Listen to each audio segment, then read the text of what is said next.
Welcome everyone to the Dragoncast. I am your host, Hail Zeon. I am not redoing this again. Fuck it, we've tried too many times. Gabby, say hello. My co-host, Gabby. Hello, we are doing the Dragoncast. Did you know that? Yes. Yeah, we certainly haven't fucked this intro up a few times already. Anyhow, we're doing Dragon Ball Movie 2, Sleeping Princess in Devil's Castle. So yeah, this should be a fun one. Now, Gabby. Yes. To kick things off, I think we need to set a ground rule. Okay. We need to disable the Lance counter for this episode. Oh, but the counter's the best part. Why would you do that? I know. I understand it is tradition, but because Lance is actually on this episode, Wait, it what? would just keep going infinitely. What are you talking Lance, about? say hello. Wait, I'm in this episode? What? Yeah, you're in this What? episode. I didn't know about this. Clearly not. I was just listening to this episode and suddenly I'm on it? Yeah, no, I don't even know how to keep this bit up. I just wanted to do this little thing at the beginning. So, Lance, you're finally on a Dragoncast after having been referenced in... It's our favorite person. After having been referenced in literally every single episode of this show, you get to be on the show. That is so cool. And it's only appropriate because I'm a sleeping princess myself. Aw. You see, okay, everyone, the moral of the story here is never give up on your dreams. One day, you too might be able to be a part of the Dragoncast. You just have to say really cool things all the time, so then we start quoting you, and then eventually we'll be like, hey, I'm gonna let you be on the Dragoncast. Disclaimer, this does not work all the time. Don't expect immediate results. It's basically like a miracle, but you have to believe in miracles for them to happen. Also, it helps if you're personal friends because it's nepotism. True. I mean, that's just how the world works. Also probably helps if you live in Florida, although I don't live in Florida, but... Yeah, but, you live in Australia, which is like Florida on the other side of the world. You have scary-ass animals, it's hot and muggy and shitty over there all the time. Fair enough. That does sound like Florida, yeah. Yeah. Like you have terrifying spiders. It's just basically bigger Florida on the other side of the planet. So yeah, Sleeping Princess Devil's Castle, the second Dragon Ball movie. Originally we were going to do the next set of episodes leading into the Uranai Baba tournament. And then I realized, I'm like, well, that would put this crossover episode on Gabby's side. I'm like, I don't want to leave Gabby with 3 audio tracks to edit. I'll bear that burden. Isn't he so nice, right? He's like, no, Gabby doesn't need to do the ridiculously hard editing part. No, I'm a terrible person. Don't you ever read the comments on my channel? I'm horrible and I'm stupid and I have bad opinions. Well, I mean, no, I don't read the comments because you don't read the comments, except on the Dragoncast. Dragoncast, we recommend that everybody read the comments because the comments are normally good. Yeah, no, we have really good commenters, and the best ones get read on the show. Usually that includes every comment Lance makes. No nepotism there. He's just a quality comment maker. Listen, Lance, we just think you are the coolest person. That's no bias. We just think that. No, I think you guys are the coolest people. That's why I listen to every single episode of the Dragoncast, even though I've seen all of Dragon Ball before, because I just enjoy it that much, and I'm so excited to be on the show. Yay! Aren't we all so cool? I know, right? I do love the fact that we are actually we all do enjoy each other's work, and we're just like, yeah, no, like we're friends, we enjoy each other's work. It's great. So everybody who tuned in, just so you know, this is clearly going to be an hour and a half long circle jerk. Oh, definitely. Yeah, no, I mean, to be fair, like it's warned. an hour and a half long circle jerk when you're not here. So yeah, it's just now you get to be here for the jerking. So that's what she said. Well, I'll clear out my calendar. This is going to be a trip of a stream. I mean, not stream, of a video. Oh my god. Right. But yeah, the reason specifically Lance is here for this is that unless he has changed his mind, according to his Dragon Ball dissections, this is his favorite Dragon Ball film. Is that still the case? Lance? No, I was being dramatic. Oh, pardon you me. can't do that because then we're I thought going to your think audio that cut you out. can't hear us. Yeah, exactly. I was like, oh shit, Lance, are you still here? Do I have to cut this out? Well, no, I was partly being dramatic, I was partly being dramatic, and also I was partly because like I'm pretty sure I listed Z Movie 2 is among my favorites as well. So it's both of the twos really, Dragon Ball Movie 2 and Z Movie 2. So yeah, you were technically correct. No, I wonder if that actually means something. Like, it's almost like, they start off the formula, and then in the second movie, they sort of have gotten the formula down, and maybe that's why it's good? Who knows? I mean, I don't know, because I feel like, after... Because, I mean, like, once they had, like, beaten that formula like a dead horse in the Z era, we got fucking the Android 13 movie, and... Yeah. Oh, God. Nobody wants that. I'm sure there's like, we're gonna get like one guy, I wanted that movie, and it's just like, okay, congratulations, you're the one. I mean, like, I think that might have also been a consequence of the fact that when they started doing 2 in a year as opposed to 1 in a year, I feel they might have gotten a bit more like, we don't know what to do, and there hasn't been enough new material, but I don't know. Anyway, this has kind of got nothing to do with it. In fact, what are I mean, Lance, do you know this off your head? What are the timelines for the Dragon Ball movies? How often did they come? The first Dragon Ball movie was December of '86. This one came out in July of '87, and the third one was July of '88. So there was about 7 months between the first and second one, but there was a year between the second and third. That is very weird, and that's also very different compared to the Z ones, where they literally did one for every like Toei carnival thing, and like it was always March and July every year for Z. Yeah. Because that is interesting. I just say, I never really watched. In fact, I think this is my first time watching Sleeping Princess and Devil's Castle.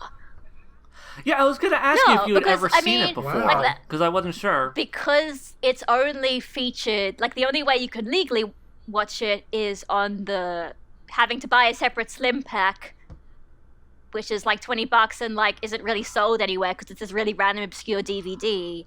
And it's not like it actually tells you anything about the plot. They are basically glorified recap movies with slightly tweaks everything else. So it's just kind of like I guess I never got around to it. I mean, to be fair, I've also never watched Path to Power either. Okay. So it's just, the movies are always a weird thing because like ignoring kind of like the whole, it's not canon, but in a way that's sort of what matters. It doesn't really add anything to the story. It's just like, if you want to see more Dragon Ball or more Dragon Ball Z or I guess more Dragon Ball GT, you could say, for A Hero's Legacy. Like, it's not really, they're not really important. Like, you don't need to watch them. In fact, they're kind of, they're kind of made for people who didn't necessarily watch every single episode of the anime. They're just like, oh, hey, it's a Dragon Ball thing. I know these general Dragon Ball tropes, so this all seems familiar and fun. I would say that's true for Z. I mean, to an extent, the Dragon Ball movies as well. But I mean, like at least the first 3 Dragon Ball movies kind of make their own little pocket continuity where you can just that's why I like them. Watch those 3 films, and it's like a little, just condensed version of Dragon Ball, and it's nice, and it's also goes off in its own weird directions in a sense, and it's, I don't know, it's a nice little like sort of alternate Tenchi Muyo type thing where they have like all these different all these different versions of the same story. I mean, I wouldn't even say it's a Tenchi Muyo thing. That's an anime thing. Like, I mean, the fact is there are so many big anime franchises out there that have their own kind of like alternate universe or retelling movies.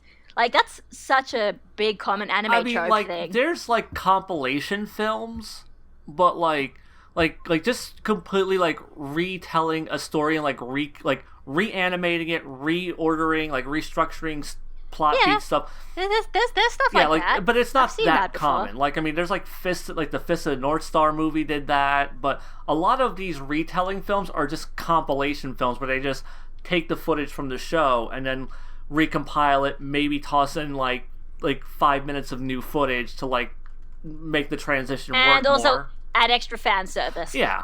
But yeah, like this whole like hey Zion, what about the rebuilds? The rebuilds are their own thing. Oh man. Yeah, the rebuilds. Yeah. Actually, Lance, have you watched Evangelion? No. You should watch Evangelion. That was fun. I had fun watching it. I know, I should. Okay, so I was gonna say about this movie, like, because you're saying that like you had never seen it and stuff. It's funny because this is the first thing of Dragon Ball I ever watched, like of original Dragon Ball, like pre-Z Dragon Ball. Oh, wow. Yes. I had remembered like hearing, like I had a friend of mine who had seen Dragon Ball, or like, you know, non-Z Dragon Ball, like during the Toonami days. That's when I first even heard it was a thing, and like he had said he had seen it, and it's like, whoa. Also, this guy was kind of a liar a lot, so I didn't even know if he was telling the truth. But then, like, I one day, like, saw, like, the Saga of Goku box set that Kid Mark had put out, and I'm like, oh my god, that's real. And but that was, like, way out of my price range for being a teenager at the time. But then, like, one day, I go into whatever the fuck FYE was, like, that long ago, because that shop got closed down and reopened to something else. But anyhow, like, I go into this video store, and they had like their little anime section of VHS tapes, and I just see, God, this was like when the Frieza arc was still airing. So this is like, holy crap! Wait, yeah. as in America, but Yes. not in Japan. Yes. Okay. Yeah. So not as weird. Yeah, no. This was like Frieza arc is still airing. Like, yeah, like they're doing the Frieza fight. Only a few of Funimation's new VHS tapes or uncut VHS tapes that even come out yet. And I see, you know, Dragon Ball, Sleeping Princess, and Devil's Castle. I'm like, awesome, it's a movie.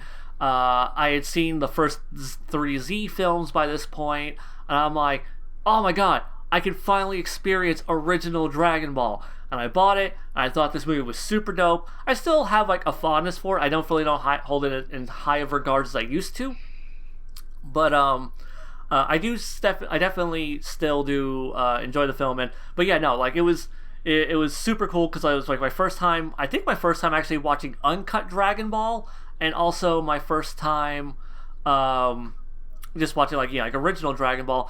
Also, oh man, like I went and like peeked out that dub for the first time in years, and said, oh, that dub is not good.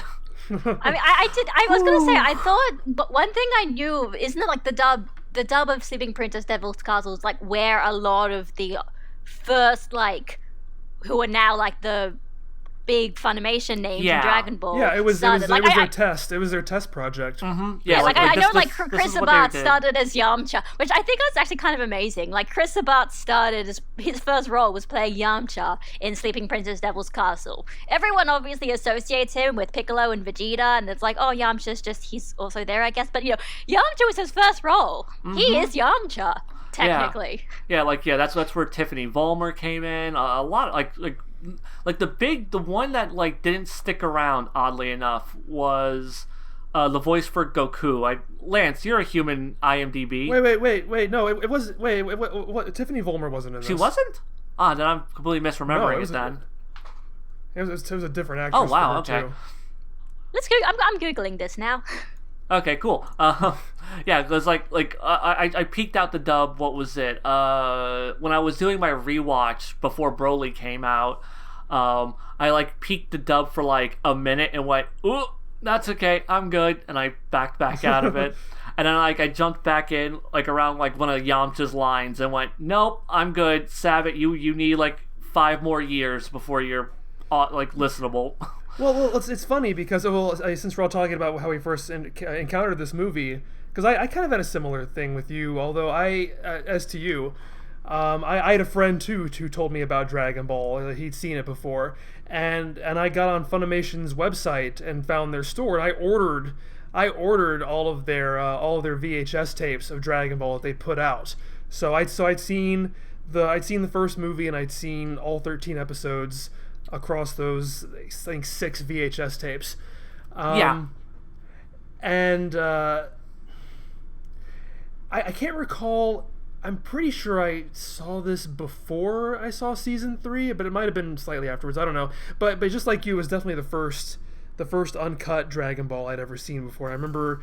I'm pretty sure it was one of the previous tapes I'd ordered. It came with this little yellow slip of paper with Goku on it that announced that they were putting out new episodes, as well as this movie, Sleeping Princess and Devil's Castle. as in new Dragon Ball Z episodes, and it was like, we're doing 50 new episodes, and I'm like, oh my god, is that gonna get us all the way to Cell? Because I was an idiot. But I was really excited about getting this movie. And oh god, okay, this is how I lose my street cred entirely. I remember them saying it would be uncut, and I sent them an email asking if that meant that it would be in Japanese, because if that was the case, I didn't want it. Oh. Oh man. Okay, so I'm just looking up the for the 1998 Funimation dub. It looks like the only real voices that were kept were Chris Sabata's Yamcha, Mike McFarlane for Roshi, and Laurie Steele, who obviously ended up still playing young Krillin back when they started dubbing Dragon Ball in like the 2000s. I think everyone else is different. It's definitely not a good dub, but actually for a while, well, granted there wasn't much to compare it to. Right. I thought of all the in-house stuff Funimation had done up to like 99 or 2000. I still thought it was the best because Yamcha didn't have that stupid surfer accent yet. And it actually used the original music, so it seemed like it was at least a step up from what season 3 Dragon Ball Z was. Yeah. Fair enough. Now I'm currently like looking it up and looking at the cast. Okay, so it was Leslie Alexander was Bulma, and then it doesn't have a Wikipedia page, which isn't a good sign. Also, I love how the Wikipedia page also has the voices of the AB group. That's the Big Green dub, right? I don't know. I think so. Yeah. I think so. Because it's like, I mean, as we say, there's only like 3 people here, so which sounds like the Big Green dub, where just like it's the same few people playing every character. So I mean, that's basically what Funimation would later do, where Chris Sabat voiced everybody. oh wow! Also, there was a Speedy dub as well. Oh, that's great. Oh, all of the bad English dubs. Yeah, no, it looks like the original. They're the Big Green voice dub. of Bulma in this dub for Funimation. Yeah, she just did this and that was it. She was like a Broadway actress, and then. Do you think this was the thing where they put that, the newspaper clipping or whatever, and they're like, "Hey guys, can you voice act for our thing, which we don't know how to do voice acting?" But yeah, the girl who voiced one of the things I always remembered was the girl who voiced Goku in this movie and the third Dragon Ball film was the Funimation's original Dende voice. Yeah. And then when they did like the Orange Bricks, they replaced all of her audio with Laura Bailey. Oh, did they? Yeah, I'm pretty sure. Like, because I think Laura Bailey's been Dende.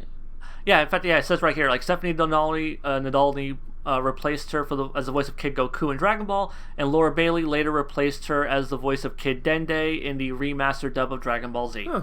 I miss Laura Bailey being in Dragon Ball. She was so good. Like the new Kid Trunks is fine. Like she's doing a solid Laura Bailey impersonation, but like it's that thing of like you can tell she's straining her voice to hit like that sound.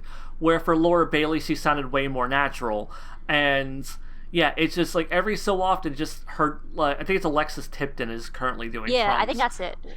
Yeah, like just every so often, her Trunks just sounds a little too forced. Like she's like really overexerting herself in her line reads. And it just sounds awkward to me.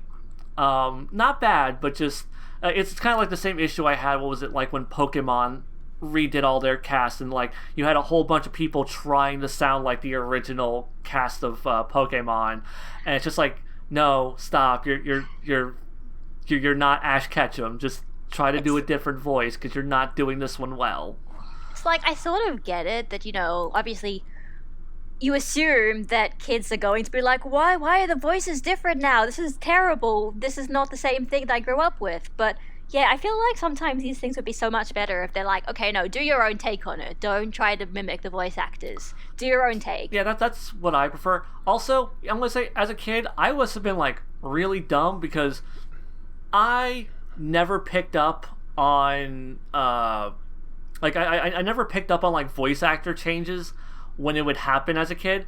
Like, I didn't even know there were 2 Raphaels in Ninja Turtles. Never picked up on it. Never noticed. It was just like, oh, he sounds slightly different. I guess he's just, whatever. It never clicked with me that, like, oh, they switched out the actor. Now, when Funimation took over the voice acting and Vegeta sounded like he had throat cancer, that I noticed. I sometimes noticed as a kid. I was always like into behind the scenes stuff anyway. I always read the credits from as far back as I can remember. I remember like I was really a big fan of the Super Mario Brothers cartoons, and so I could obviously tell that they changed the voices after the first series. And I looked at the credits so I could tell who was who and figure out which name was which, and I was always really excited about that kind of stuff. For some reason, though, even though I was much older then, I never noticed that that Goku's voice had changed in season 2 of Dragon Ball Z. I never noticed the difference between Ian Corlett and Peter Calamus. Neither did I. I never noticed that changeover. I'm disappointed. Me just sitting here being like, I didn't watch this stuff as a kid, so I couldn't even tell you anything. Can't contribute here. I'm still disappointed in myself to this day. So something I also, oh my goodness, so this movie also had a different lunch for the English dub than who later did it, and there was that makes sense because wasn't it Meredith McCoy? I think it is, and they only hired her for number 18. Yeah, I think it is Meredith McCoy, and here it's like 2 women for good and bad. So now I'm really curious. Now I want to go and That's watch this movie dubbed. This must I'm curious about like the weird, terrible voice acting roller coaster I'm gonna go. I actually thought about watching it because the movie was so short. I thought about watching it dubbed, but I was just like, I got like an hour. I'm sleepy. I'm going to go take a nap, and then I'm going to do this.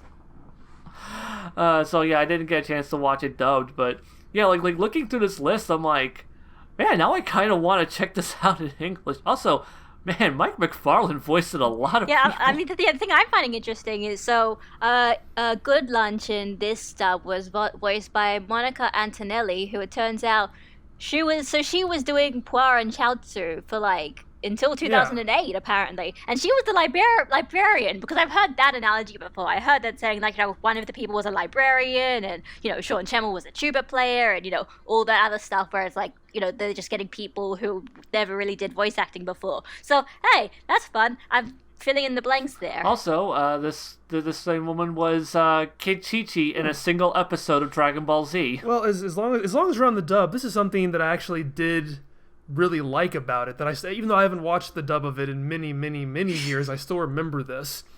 Okay, see, at the end of the movie, Lunch shoots them all, and then they sort of do this sort of double step back, and then it goes into the credits, and it's Romantic Aguerryo in the original. Well, the dub still used their old '95 theme song. The one you used is the Dragon Cast theme song.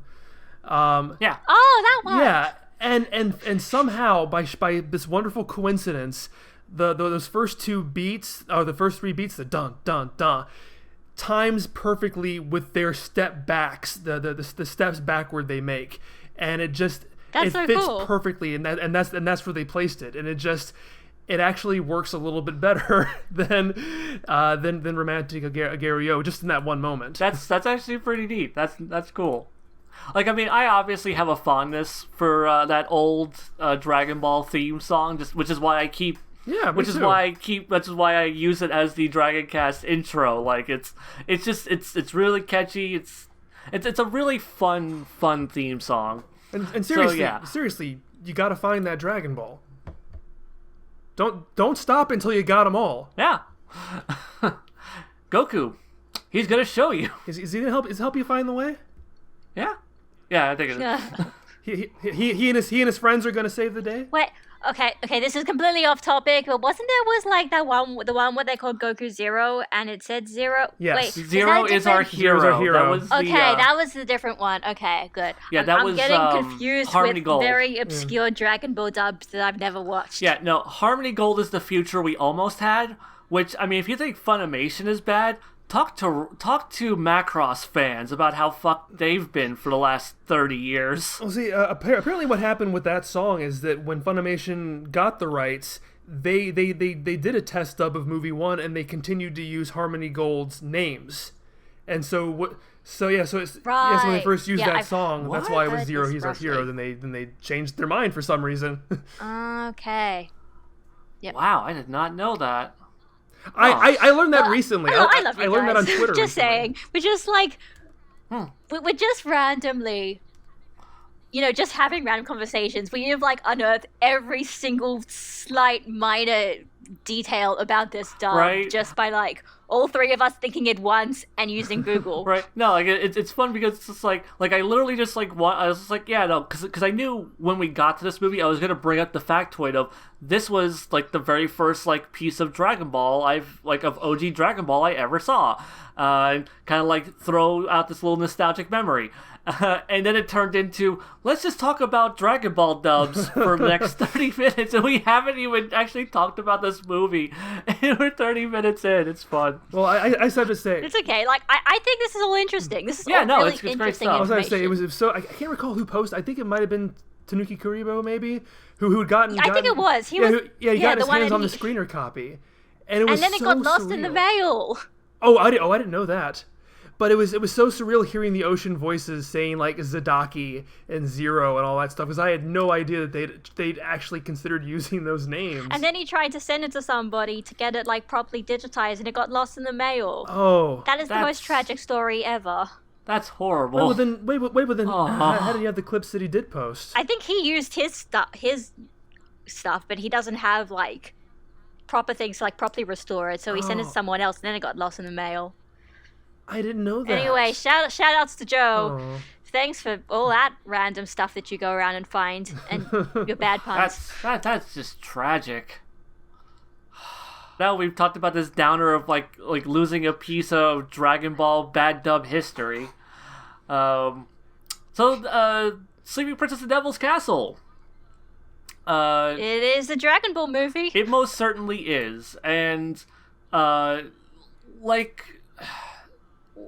as you were saying before, the first three Dragon Ball movies, and as Lance is bringing up also, they're kind of like more of like retelling films where like the Dragon Ball movies or the Dragon Ball Z movies were like, this villain has shown up and it's loosely related to what was going on in the series at the time, and we're gonna steal some plot points and we're gonna have a fight and it's gonna be over.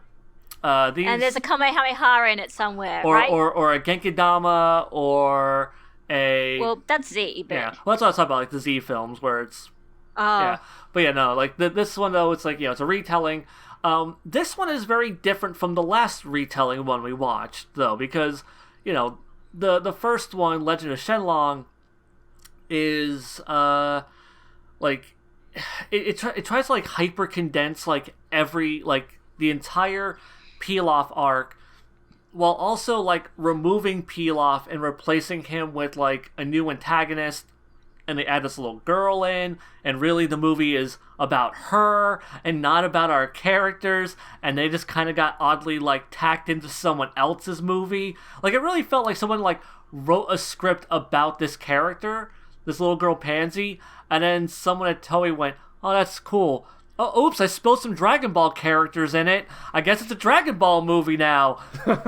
And this one, though, is they start with the beginning of like the 21st Tenkaichi Budokai arc, where Goku gets there and Kuririn gets there. Also, hope you guys like hearing 3 different pronunciations of Kuririn, because that's gonna yeah, no, we're gonna have like some Blumas and some how do you pronounce like what is your specific pronunciation? Who are you talking to? Lance? Okay. the one who doesn't say Krillin. Kuririn, yeah. So yeah. All right, so what we need now is a Dragon Cast style guide. Yes, Lance, tell us about wait, what? Like they're just wearing their normal outfits. Oh, that style. I thought you were talking about like his fashion extravaganza. No, I mean like as in like you know how when you have like. Oh, I got totally lost. So you know how you have like style guides where it's like the kind of what terminology to use, and it's sort of like. Oh. Yeah. for example, like things that are like dubbed and stuff. That's what I mean by style guide, because we all use slightly different terminology because Yeah, like how Kanzenshu has their own style guide for everything they put on their site. Everything each individual webmaster writes is the same name and style guide. Now while I'm here, shout out to the guys working at the Kanzenshu wiki for no reason. Just want to shout them out. I'm sure they're all cool people. But yeah, no, so yeah, Goku shows up and he's just like, I want to train. And something I had never noticed about this movie until Lance pointed it out in his Dragon Ball dissection was, yeah, the Muten Roshi never said he was going to train Goku. So Goku just shows up, hey old man, teach me how to punch better. Well, it's even worse than that, because the end of the first movie has Goku going off to find the Dragon Ball again. He doesn't have a radar. The Dragon Ball shouldn't exist anymore. And then suddenly you cut back in this movie and he's like, well, I guess I gave up on that. It's never even mentioned. Actually, hang on a second. Is this like one of the first movies that actually doesn't have any Dragon Balls in it at all? It is. Well, it's the first Dragon Ball movie to not have Dragon Balls in it. Oh yeah, you're right. There's no Dragon Balls in this Dragon Ball movie. It would make sense because I guess they would have been inert. But then again, I don't know if this continuity goes inert. Well, I was going to say, I don't think it's necessarily a continuity thing. I guess maybe they just thought, since this was in the middle of the Red Ribbon Army stuff, they're like, maybe just using Dragon Balls as a reason to do things again. Maybe it might have just been a bit too repetitive and boring. I don't know. Or it could just be because the story they're adapting didn't have Dragon Balls in it either. There's that also. But the Red Ribbon Army had Dragon Balls, though. No, but this is adapting. This is adapting the beginning of the tournament. I guess so. Yeah. Movie 3 gets into the Red Ribbon stuff. Mm-hmm. Okay. Yeah. Or a Red Ribbon analog, technically. Yeah. Right. Yeah, because like this one, like it starts off. Also, let me just say, like, God, I love the animation in this movie. Like, yeah. I love. Wait, animation or art direction? Both. Yes. Yes. Because it's just for me, like in my notes, I've made a difference between like art direction, as in like, the backgrounds and the color design in this movie is absolutely gorgeous. Yeah, no, yeah. That's... Although I do admit, some places I think get a bit too dark for my liking, especially like the interior scenes. Mm-hmm. But like the outdoor sort of environments, looking at the castles and the sunsets, this is the best part of watching Dragon Ball, well, watching a anime movie, but also a Dragon Ball movie. It's just like, oh hey, they've got a movie budget and they're gonna make something look gorgeous. Even if you don't care for the story, it's gonna look gorgeous, unless it's like Super Android 13, because. Okay, so yeah, speaking of like the aesthetic and the color work in this film, like this movie's visually goddamn gorgeous. Like I was gonna say, like the animation, just like in terms of like how the characters move, there's a lot of little subtle movements and like little character traits that are like the way you see like Kuririn like react to like Goku and stuff, or like whenever Goku's like running across the bridge and Kuririn snaps the ropes and Goku like does like a flip, like does like a jump off of one plank, does like a backflip, and then leaps off of another plank into the air. And it's just like all these little subtle animation things that we get from this movie. But also, yeah, like the color work in this film is really nice. It has this fantastic, like haunting, ghastly atmosphere that I really, really dig. I really wish that some of the modern Dragon Ball movies could incorporate visuals like this, because God, like I don't care how much slick, smooth animation and CGI energy balls and I want to see like more visually interesting Dragon Ball films that aren't just the visually interesting elements. Aren't look how fluid the animation is. I mean, yeah, I'm still kind of disappointed with Nagamine, because it's not nearly Dragon Ball Super Broly was not nearly as ball to the wall crazy with its art design as the original Broly movie was. No weird color palettes besides like Vegeta's random green hair at some point. But anyway, that's kind of unrelated. But no, like I mean, like, I think it is worth bringing up, because just like like because I everybody know, but I don't wants want to... every Dragon cast we have now of just being us shitting on Dragon Ball Super Broly, because it does have good things for it. It doesn't necessarily deserve to be crapped on every episode. I'm not even like calling the movie like a raging dumpster fire or anything. I'm saying that I am personally disappointed in like the lack of creative aesthetics in the modern Dragon Ball movies, because I keep hearing like how gorgeous these films are and how they just are the best that Dragon Ball's ever looked, and I'm like, you guys should really go back to the older Dragon Ball movies because some of them look better. And like I think this is like an example where like, yeah, like it isn't like super fluid and it doesn't have 45 minutes of, you know, dudes punching each other, but like Thank the God. design work, right? Yeah, no, there's like stories and there's like a story and characters and moments.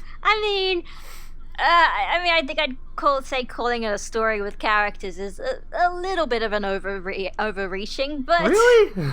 What? well, I mean, it's not there's deep, but some it's story. solid. Yeah.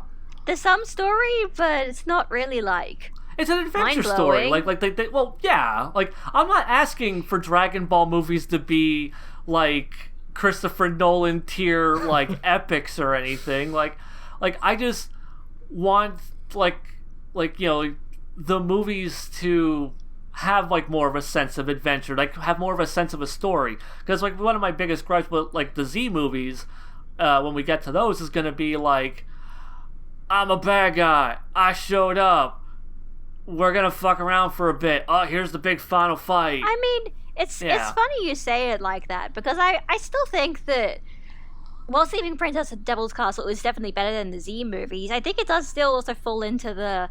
I mean, I don't really know what the plot is. It's just some of these characters that sometimes, literally just sometimes just feels like a giant hand is picking these characters up, dropping them into a bunch of places with bad guys and say, hey, fight your way out and maybe stop a doomsday device along the way. Yeah. Like, okay, yeah, there's get a that reason. feel. Oh, you know, you've got to go and find the crystal because Roshi wants it because he thinks it's a princess and it's not a prince. But like, it's still the same.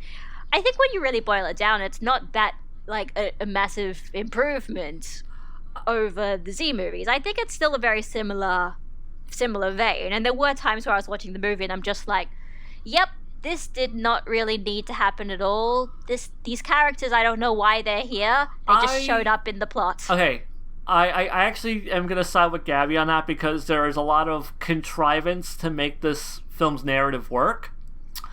Because you have, like, you know, the fact that, like, our villains just happen to be doing some world-ending thing when our heroes show up, and it's a complete coincidence.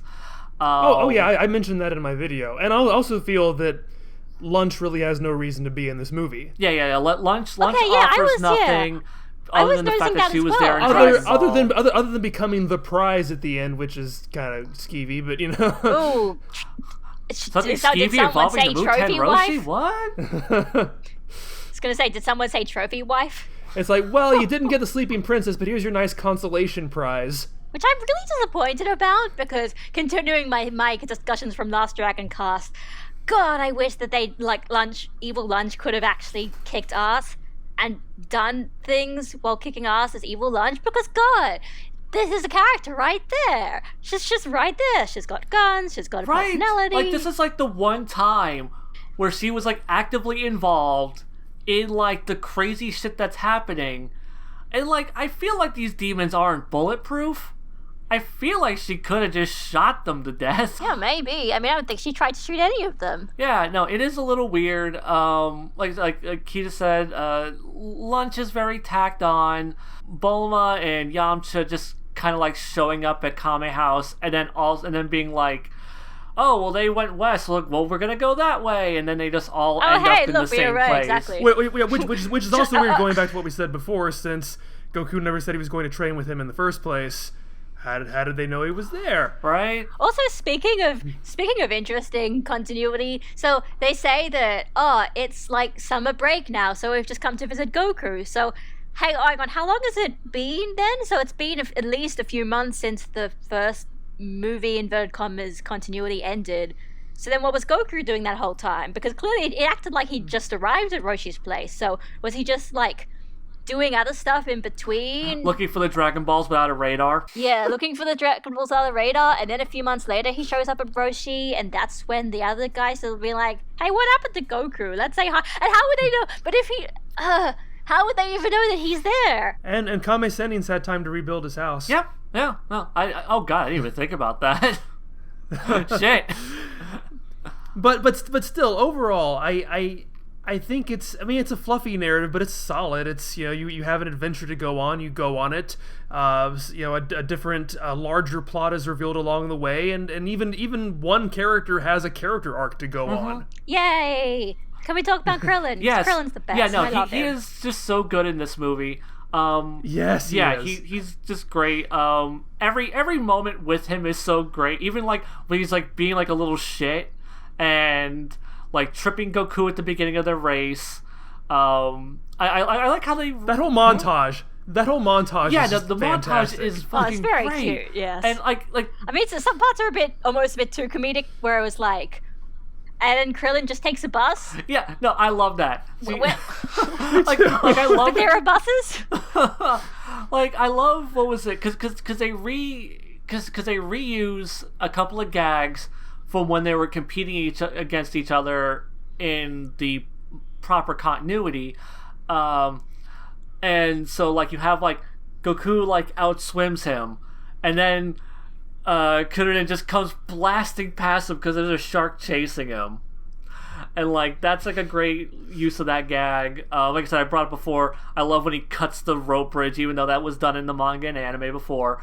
But I just like how they did that in this one, where, like I said, Goku does, like, his little flips, and he just chucks a rock and beans him in the head and drops him back down, like a ravine. I also love that I also love that part where they're like it has that sort of profile angle from a very far away, and like Kuririn's running this straight path, and Goku is like in front of him, like going up and down these little hills. God, the whole time. yeah, Oh, yeah, so I good. loved that as well. Yeah, that was so it fits with the music so well too. This sort of like joggy, peppy version of Makafushigi Adventure. Mm-hmm. Yeah, no, there's so many like great little visual gag moments in this. But yeah, like Gabby brought up, like him just kind of like just sitting on a bus, and then he's just like sitting on Buffalo, just yeah. riding like towards that direction, and then he's here, and Goku just comes barreling behind him and just blows right past him. He's just like, what? It's kind of like a episode of the Wacky Races or something, where it's just like, yeah, no, it's so I much definitely fun. outrun him this time. Oh no, he's still there. I'm gonna be real, because I had seen this first. I was actually like disappointed whenever I got to the 21st Tenkaichi Budokai, and it like when they were doing similar stuff, I was just like, oh, this isn't anywhere near as cool as that montage from the movie. I mean, you can't really hold that against Toriyama, because right, they essentially different had the mediums, blueprints already. They etc. kind of knew that they had to one up it.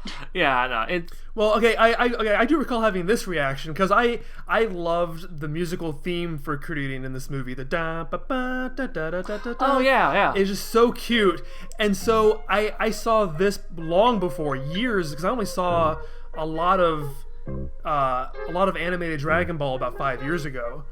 And when I watched those episodes, which came out before this movie, I was so disappointed when this equivalent scene did not have his theme in it. Oh. Yeah, You know, I didn't even notice that Krillin had a theme. I know. I'm disappointed in myself. No, it's funny because I'm working on my Dragon Ball Z Movie 8 Dragon Ball dissection video right now, and there actually is a version of it in that movie as well. Nice. But yeah. And I need to. Somebody give me a link to that theme after this, and I want to like have my mind blown. Okay. But yeah, definitely. I know exactly the piece of music he's talking about. I never like connected that as being Kuririn's theme. So that's really cool. Like, so now I have like this connection now where I can be like, oh, okay, that's his theme from that movie. That's cool. Because yeah, I never made a connection that was specifically his theme in this film. That whole montage is just so much fun.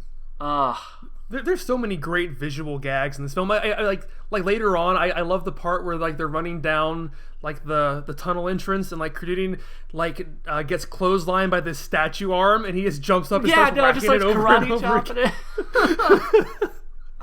And then when Bloom is captured and she wakes up in the bed and she turns, she whips her head around and the butler's right there and her mouth just like swings that out. one's great. I also liked the part where they open up that scene with this horror movie playing in the background on this, and it turns out it's actually on a television.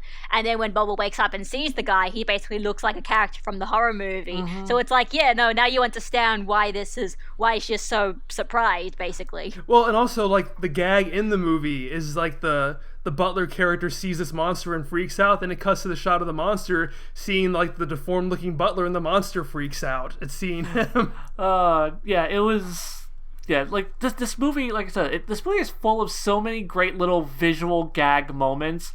What was it like whenever they go like fight like when they're in the middle of fighting the demons, I think Goku and Kuririn are like side by side, and like Goku had like just jumped into frame next to him, and he swings the Niobe around and just clocks him in the. I knew you were gonna say that. Just clocks him in the head, and like the movie is just full of great little moments like that. It's like this movie has so much personality. Like like the narrative is a bit messy. But like, there's just so much like little bits of personality in this film that I really, really, really enjoy, and I love the aesthetic.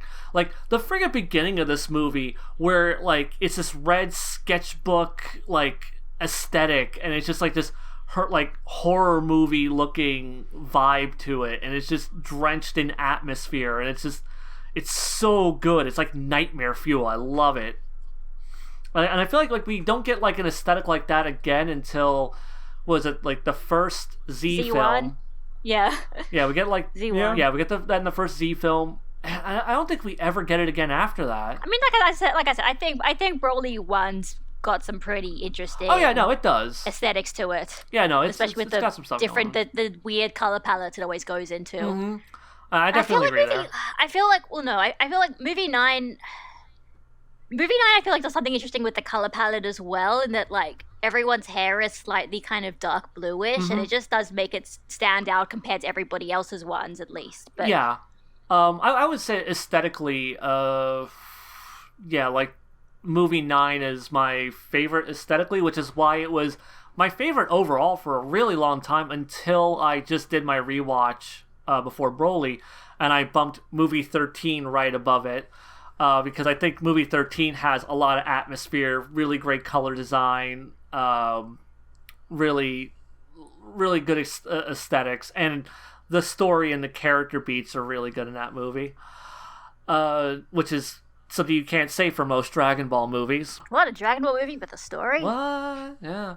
But yeah, this one though, this was just like so much fun. Like the fights here, like if I had like one criticism, it's like the fights are just a little too short. Like I don't want like these 40-minute Broly beatdown things, but like I do want them to last like a little bit longer, Yeah, I also wish, like I said, this is my issue I think with a lot of actual fights in the movies in general. I wish they had a story beat. I wish that these fights actually followed some kind of progression or did something or, contributed really to the plot.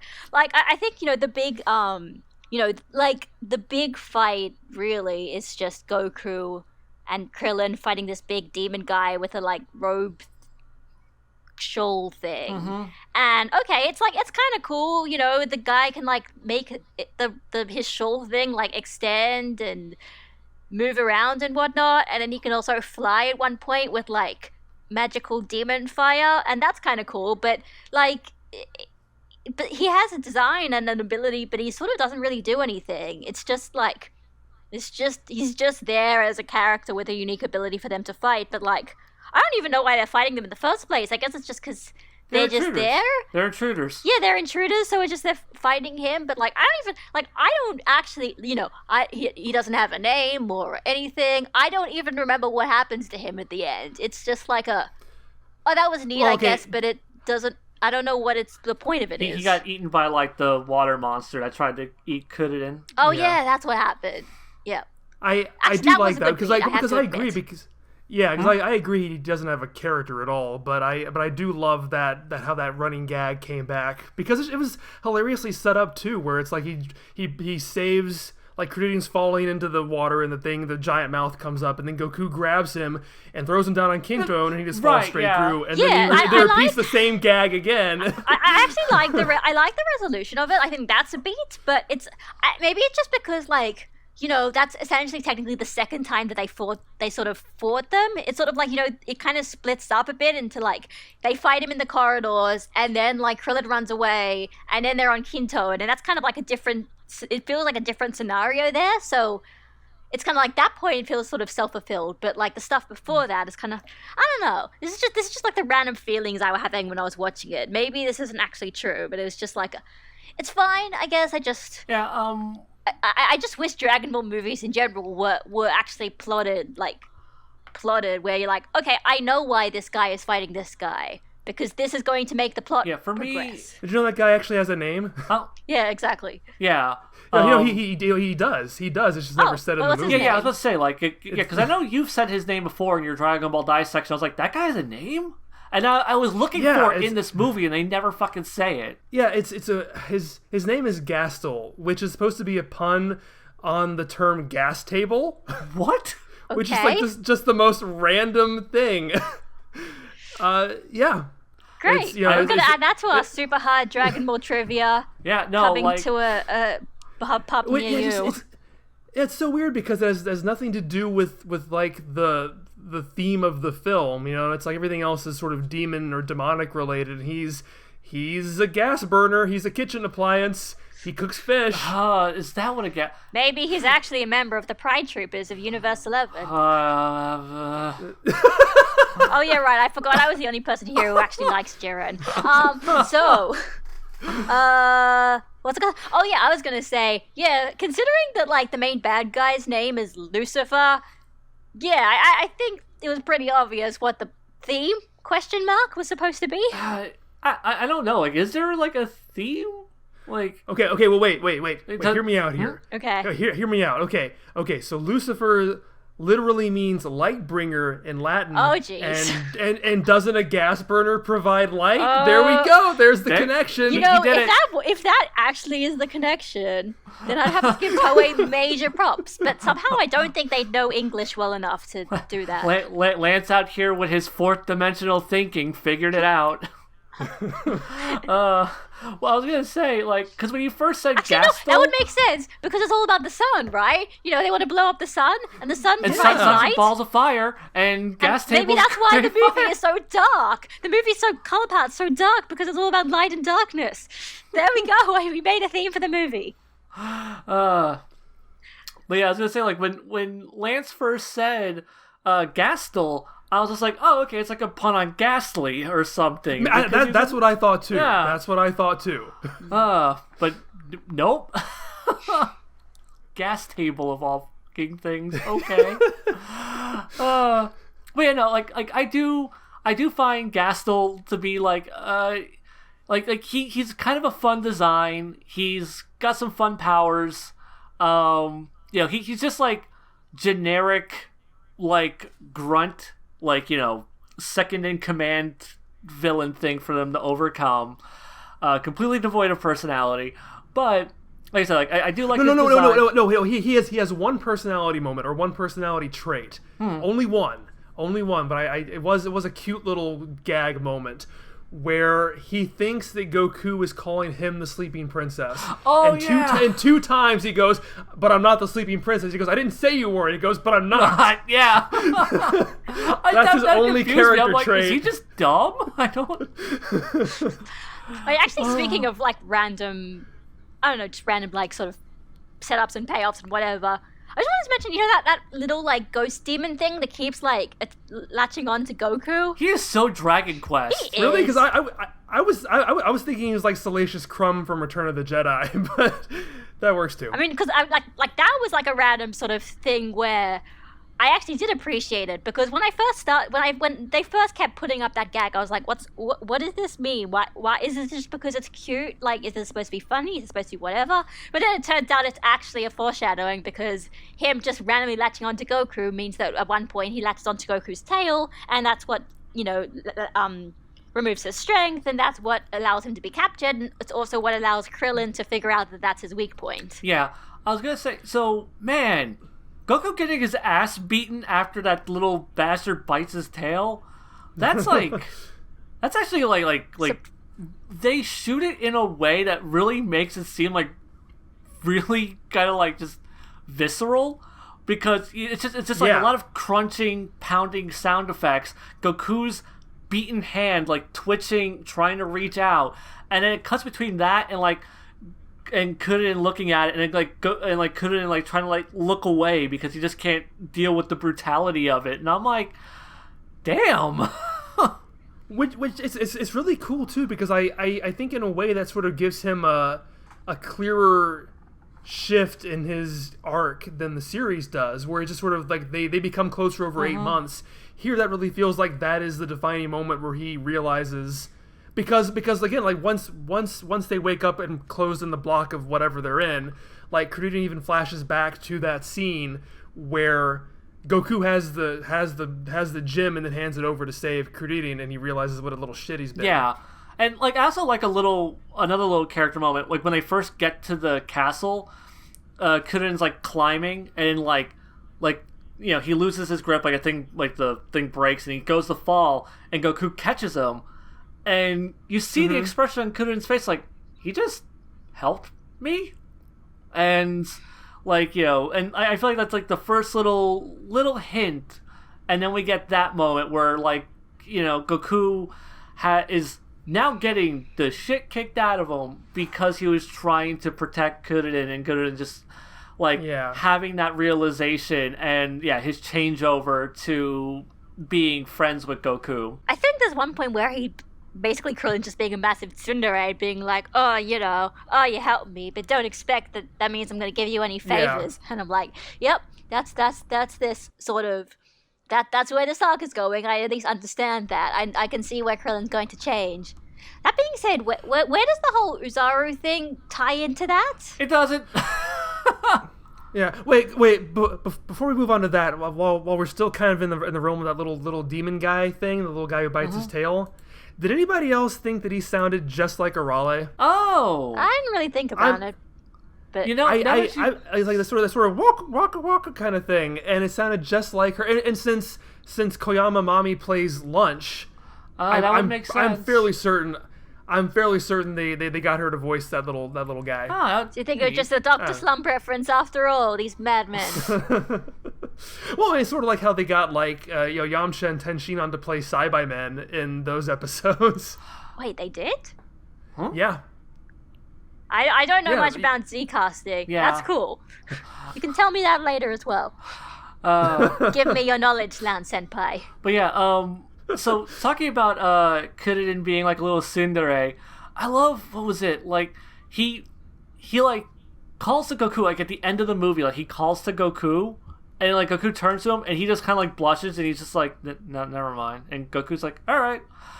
And like you could tell like he wanted to have like a bit of a bro moment with him. Yeah. And just felt embarrassed of like letting down his guard, and then just kind of like went back into his shell a little. No pun intended. I always love seeing early Kuririn. Kuririn. So cute. I always love seeing early Kuririn in general, though, just because he becomes such a different character so fast, and like you're so used to him being the sort of plucky underdog everyman character, that seeing him be like just a total asshole, it's always such a shock to the system. But I love seeing it too because it's so much fun. I kind of wish that Kuririn had kept a little bit of his shittiness, and like because. Like it's a fun character trait. I mean, he sort of has it. Like at the very least, he often still has this kind of like pragmatism and sort of like a like the one part I think I always think of is like in the 25th Budokai, where like he is just fully aware what show he is in right now, and so when all these other martial arts guys being like, look at me, I'm a big martial arts dude, prepare to be flattened, he's like, oh yeah, I see how this is going, you should probably it's probably not a good idea to get involved in But this. yeah, going back to what you were saying about the Uzaru though, like, yeah, no, it just, they don't build it up at all. It's just like, hey, No. you've seen Dragon Ball, right? Good. Because if you didn't, this is gonna come out of complete left field. The only connection I see. This is the kind of The only connection I see is that it ties into like the horror motif because Credit even goes, "Oh, you're not going to turn into a werewolf or anything, are you?" Yeah. But it is still pretty random, and like the dub, I know changed the dialogue completely to make it sound. Yeah, I was gonna as bring if, that as up. if it was a sequel to the episodes, where it was like Oolong and Yamcha act like they know what's okay. happening. Yeah, because, you know, when I first watched this dubbed, it didn't completely throw me off because, you know, I had seen Z, so I knew this was a thing, but also those lines of dialogue, I'm like, this is a reference to the show, Yep. okay, because, you know, I didn't know how movies and continuities worked in Dragon Ball yet. Like, I didn't know what was canon and not canon. Yeah, I was the same way. I'm like, oh my god, they're referencing that thing. That's so exciting. I know what they're talking about. Yeah, no, it wasn't until, like, I started watching, like when we got through, like, the Frieza arc, and I'm like, wait a second. Movies 2 and 3 of DBZ can't fit in here. What? And then I got really confused when that's followed by the Garlic Jr. arc, and I'm like, wait, that's in here? What?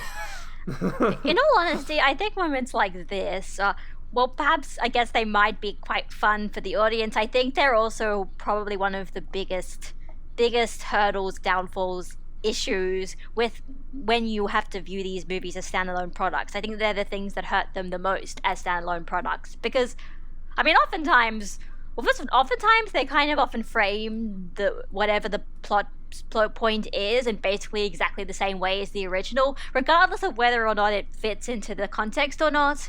In fact, I think one thing that I can also think of is when, like in Z Movie 2, where they just keep a lot of the random story beats of the Vegeta fight, but like it's not really the same because they're not fighting Vegeta, they're just fighting a random robot guy, and it's just kind of like, I don't know if it's because you guys are being lazy or you want to reference something so everyone recognizes it, but it means that it doesn't really stand on its own. It means it's like only there as essentially a companion piece to get people excited because they recognize something. I'm trying to think of like the specific beats or something. You mean like when he's charging the Genki Dama and gets blasted? There's that. There's also that. like the there's beam that, struggle. and then there's also the part with like there's like a beam struggle, and he uses the Kaioken, and it's like framed almost exactly the same way. Okay. I mean, that's fair. It could be like that they wanted to sort of capture that moment with like a film budget kind of thing, since that was the only way people could, you know, actually collect, since this, you know, the series wasn't available on any kind of home video. To be like, this is kind of like this, and it looks better than it would on TV. So here you go, and it's also popular right now. So yeah. Man, like shonen movies are just odd to me because they're like a lot of them are just like we have like a villain, and like the Dragon Ball ones are always just like there's a bad guy and he shows up on Earth. And we're going to have a big fight, and then the movie is over. And that's usually, like, the majority of these movies. There's really not... You know, maybe there's, like, a little bit of character stuff before the fight. That's about it. And then you have, like the Naruto movies. Like, I tried watching a few of those. I thought they were boring as piss because they tried to, like, just tell stories about other characters that weren't the main characters. And, I don't know. But, yeah, like, they always try to, like, recapture elements from the show. And I feel like... Other anime films don't really do that. Like Lupin doesn't do that. Oh, I mean, Lupin is different though, because Lupin's like, it's Like, its continuity is also tied into its movies, right?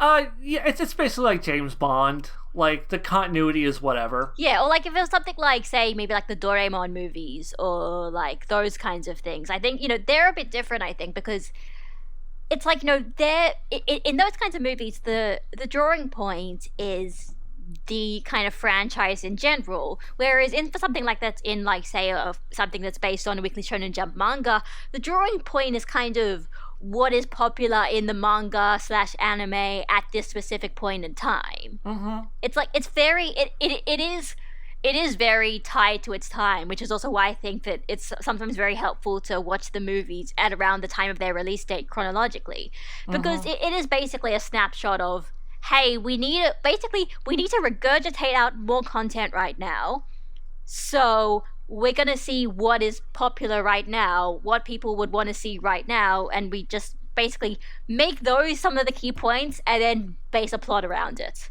Right.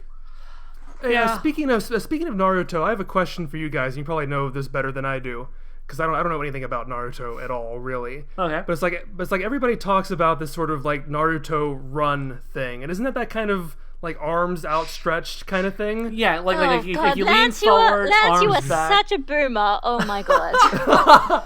Okay. Well, I bring this up because isn't that pretty much like the way the characters in this movie run and how Arale runs? In No. Dr. Slump? It is basically an Arale run, yes. No, because like the Arale run, like arms are to the side, where like the Naruto run, like they lean forward and their arms are like more behind them. I guess so. Yeah. Oh, see, I don't know this. I know of it through pop culture osmosis. So Yeah, no. I mean, I will tell you, actually, the Naruto run's basically only really a thing from the anime. The manga doesn't really have them use that pose all the time. Does it not? I don't even remember. Like, I've watched I mean, so little of the anime and it's haven't read probably the manga in there forever. a bit, but like, it's not like this omnipresent thing that's like in all the openings or whatever, like it is for the anime. So Okay.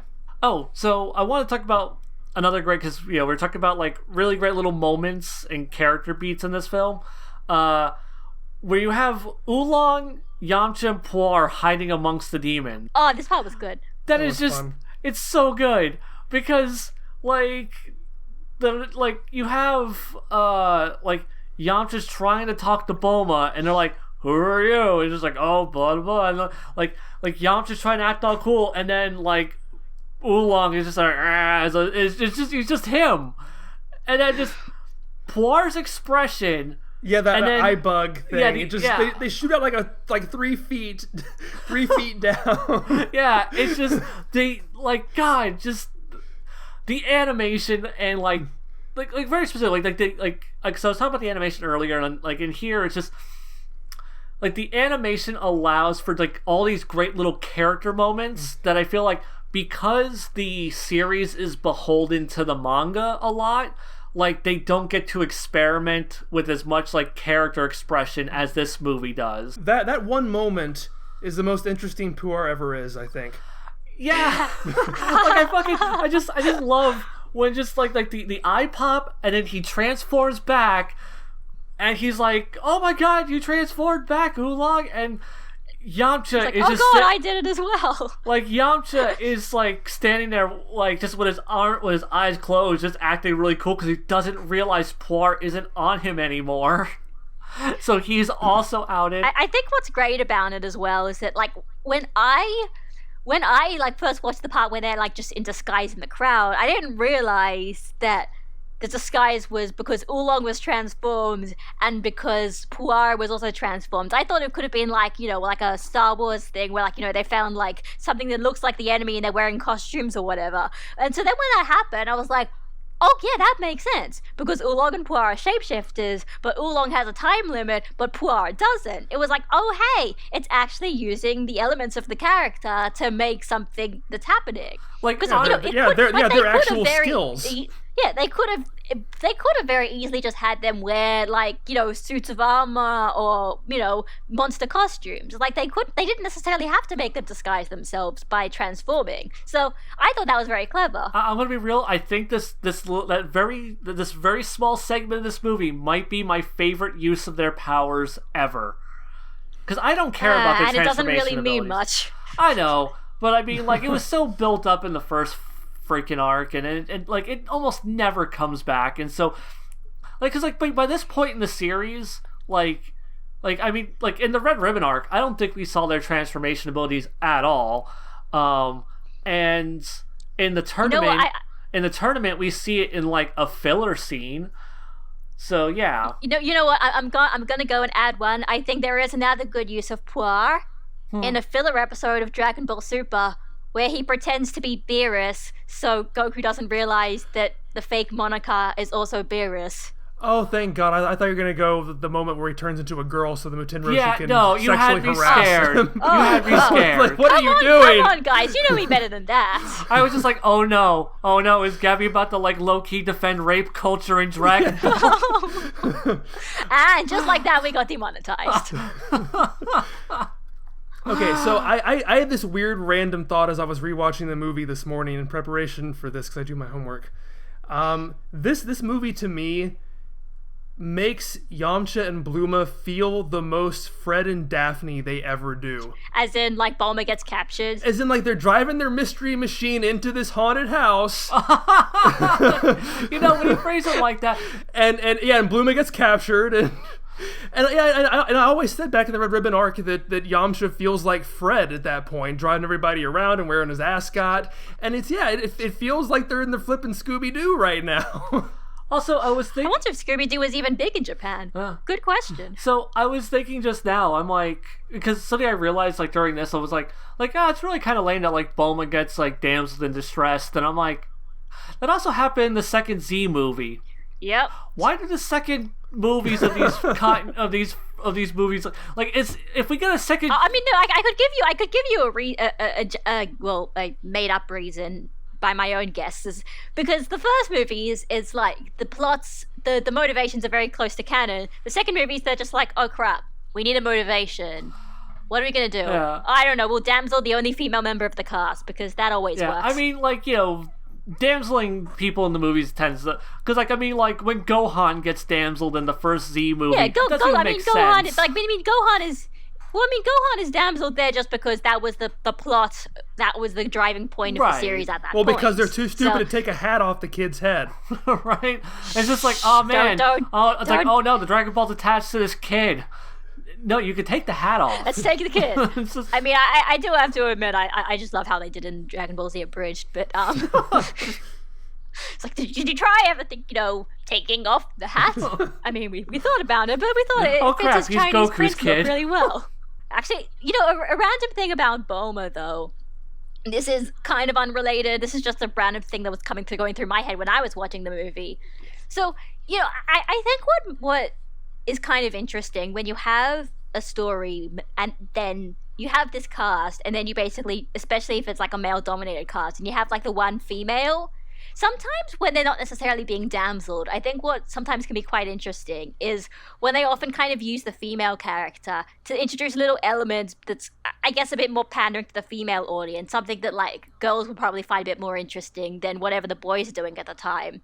I think some examples I think are some episodes of Pan in Dragon Ball GT, where sometimes she's got all these cute things, or I mean, there's also the part where she gets sexually assaulted, but let's not talk about that one. So I feel when I saw that, I'm actually surprised Dragon Ball's never really attempted to do that often besides some episodes of GT. I guess it's just because they decide that, Dragon Ball's not for girls, it's for boys, so we don't really need girls doing girl stuff. But I mean, it's just literally Toriyama doesn't care about that. And it is a franchise for boys. For example, actually, a better example is Pokemon. Pokemon does that all the time because you've always got, the female character who has, the Pokemon contests that do all the girly stuff. I don't know. It was just made me think about that because Dragon Ball doesn't do that, where other big anime franchises do. Yeah, no, it's just Dragon Ball's gonna Dragon Ball. Because, I feel even with, I feel like they're kind of getting a little bit better because, we have, Kale and Caulifla, and, they seem to be... Well, no, not... Well, as in... Yes, as in, that's a different idea. Yeah, because they're just treating them like one of the boys. The thing that I'm talking about is where, you have a female character who is... I mean, to be fair, this is also kind of almost a little bit sexist in its own way, but you have, the female character pretty much does things completely differently to the male characters and has sort of different aspects and sort of it goes through different worlds and different character developments that basically none of the male characters would ever do. They basically only do that because it's the girl, and so the girl kind of does the girl stuff, and you kind of get kind of shoujo. Mm-hmm. Kind of cross the demographics there. Dragon Ball is purely shonen demographic. Even though you have Bulma, it never really goes into Bulma's point of view, other than just building stuff, which is, I guess, a very masculine thing to begin with. Bulma's not really a girly girl to do the girly stuff while the boys are doing the boys' things. I feel like Bulma is just there to... The way Dragon Ball writes women gets frustrating sometimes, because it's just like, Bulma's there to just, a lot of times in the narrative, to just be bitchy, be shitty. Like, she is the worst fucking thing in Namek. Like, oh yeah, no, her writing on abysmal. Namek is downright awful, and it's incredibly stupid. Her writing on Namek is fucking abysmal. Chi-Chi's writing in filler, equally so. And it's just, and then 18 gets to be a gold digger. Yay, feminism. I mean, like, it's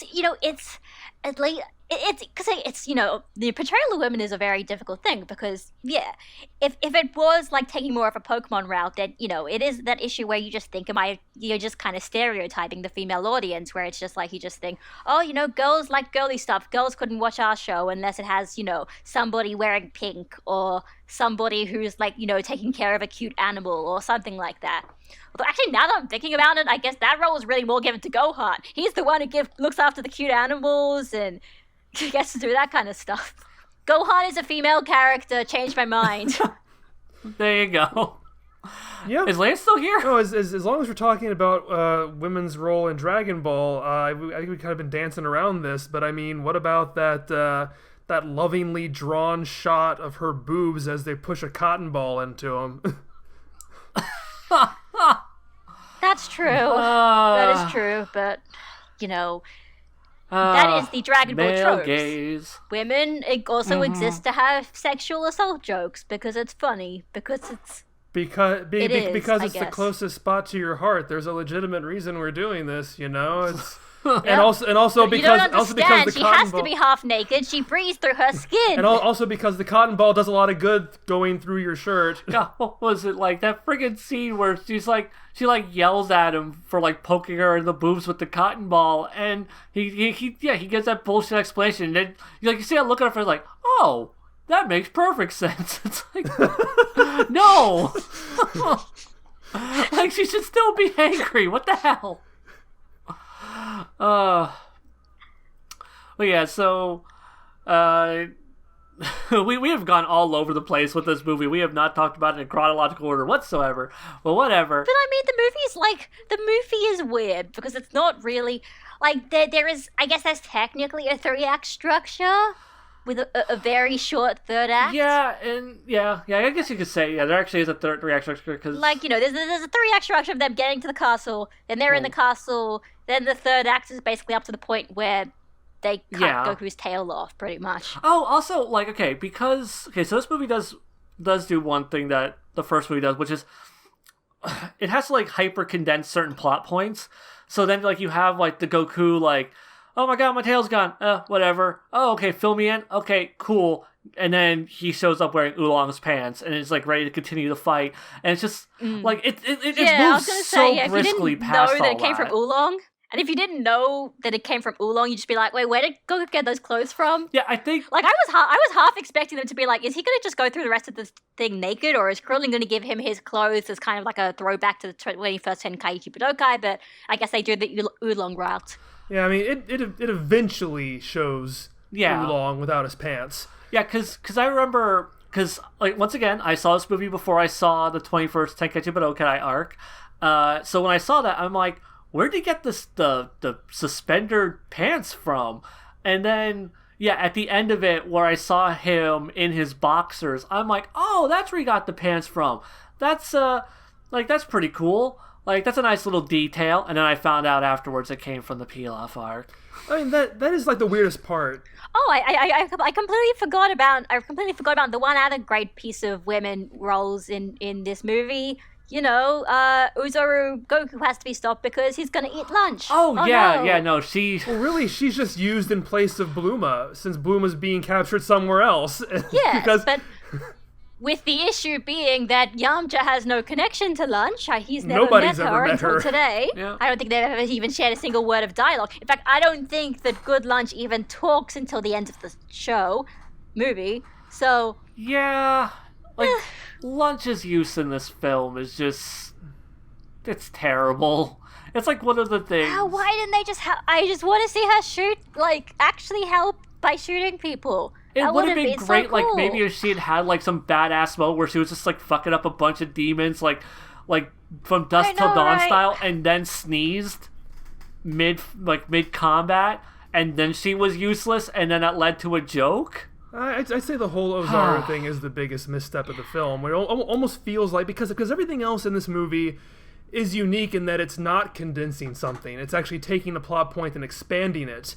And it's like in this one, it feels like, oh god, Yeah. we did the first movie, and we're doing the first story arc, and that was supposed to end with Goku transforming, and we never did that. So we just gotta throw it in here because we have to establish the fact that Goku can do that. And especially in retrospect, where the fact that Goku can do that doesn't really matter that Nope. much. No, not really. I mean, after the 21st Budokai, he never transforms again, right? I mean, yeah, sure, I guess it's helpful. It's a plot point. Not until Z, when it's not even Goku, it's Gohan and Vegeta doing it. So they didn't even really need to establish it that much. I mean, in hindsight. Well, like the only consequence in this. Well, the only consequence in this continuity is that in movie 3, Goku doesn't have a tail anymore, and that's pretty much Weird. it. That's it. Which, I mean, Goku not having a tail in movie 3 doesn't matter. No, it's just he's missing one of his most recognizable character traits for no real reason. Basically. So, as you were saying before, like the third act of this film, because like it doesn't totally have like a 3-act structure. The third act is just super short. It's just they roll in there, they kick some ass. It looks pretty good. Goku friggin' shoots down the laser that's going to blow up the sun, and it hits Count Lucifer instead. That was easy.